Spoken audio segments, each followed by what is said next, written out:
నమస్కారం. నేను మీ Kishore Chanushetti. Welcome to our channel Telugu political chess. Supreme court ఈరోజు ఇచ్చిన ఒక జడ్జిమెంటు నాకు బాగా నచ్చింది. నాతో పాటు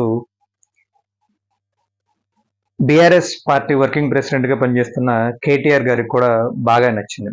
సో ఇంతకీ ఏంట జడ్జిమెంట్ అంటే, తెలంగాణలో అధికార మార్పిడి జరిగిన తర్వాత అధికారం బీఆర్ఎస్ పార్టీ నుంచి కాంగ్రెస్ పార్టీ చేతుల్లోకి వచ్చిన తర్వాత బీఆర్ఎస్ పార్టీ కారు గుర్తు మీద గెలిచిన 10 మంది ఎమ్మెల్యేలు పార్టీ ఫిరాయించి కాంగ్రెస్ పార్టీలోకి జంప్ అయ్యారు. సో ఇది నైతికంగా అసలు ఎవరు సమర్థించదగినది కాదు. కాబట్టి కేటీఆర్ గారు సుప్రీంకోర్టు వరకు వెళ్ళి ఈ ఇష్యూ మీద ఫైట్ చేసి వారిని ఖచ్చితంగా సస్పెండ్ చేయాలి, వారి మీద అనర్హత డిస్క్వాలిఫై చేయాలి ఎమ్మెల్యేలుగా అని సుప్రీంకోర్టులో ఒక పిటిషన్ వేయడం జరిగింది. ఈ పిటిషన్ని స్వీకరించి సుదీర్ఘమైన విచారణ తర్వాత జస్టిస్ బిఆర్ గవాయ్ గారు 3 నెలల్లో అసెంబ్లీ స్పీకర్ ఖచ్చితంగా ఈ అనర్హత మీద ఒక నిర్ణయం తీసుకోవాలి అని జడ్జిమెంట్ ఇవ్వడం జరిగింది.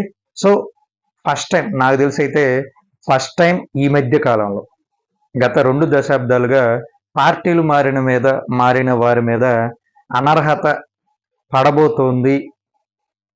పడుతుంది అనే విషయాన్ని మనం వినబోతున్నాం. ఖచ్చితంగా ఇది జరుగుతుంది అని నాకు నమ్మకం ఉంది, జరగాలి అని కేటీఆర్ గారు కూడా కోరుకుంటున్నారు అన్నమాట. సో గతంలో ఆంధ్రప్రదేశ్లో కూడా జగన్మోహన్ రెడ్డి గారు ప్రతిపక్షంలో ఉన్నప్పుడు మా పార్టీ ఎమ్మెల్యేలని అక్రమంగా చంద్రబాబు నాయుడు లాక్కుంటున్నాడు అని గోలగోల చేశారు. కానీ ఆయన మళ్ళీ అధికారంలోకి వచ్చిన తర్వాత తెలుగుదేశం పార్టీ నుంచి 3 అలాగే జనసేన పార్టీ నుంచి రాపాక వరప్రసాద్ గారిని కూడా వైసీపీలోకి లాక్కున్నారు.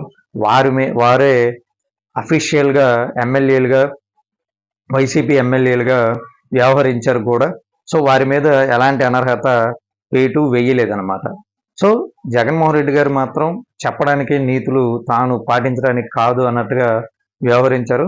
మరి తెలంగాణలో ఏం జరుగుతుంది? ఈ 10 మంది ఎమ్మెల్యేల మీద అనర్హత పడి ఖచ్చితంగా బై ఎలక్షన్ వస్తుందా, ఉప ఎన్నిక వస్తుందా లేదా అనేది చూడాలి. కేటీఆర్ గారు అయితే మాత్రం నమ్మకంగా మరొక 3 నెలల్లో ఉప ఎన్నికలు వస్తాయి, క్యాడర్ మొత్తం సిద్ధంగా ఉండండి అనే సిగ్నల్స్ క్యాడర్లోకి పంపిస్తున్నారు.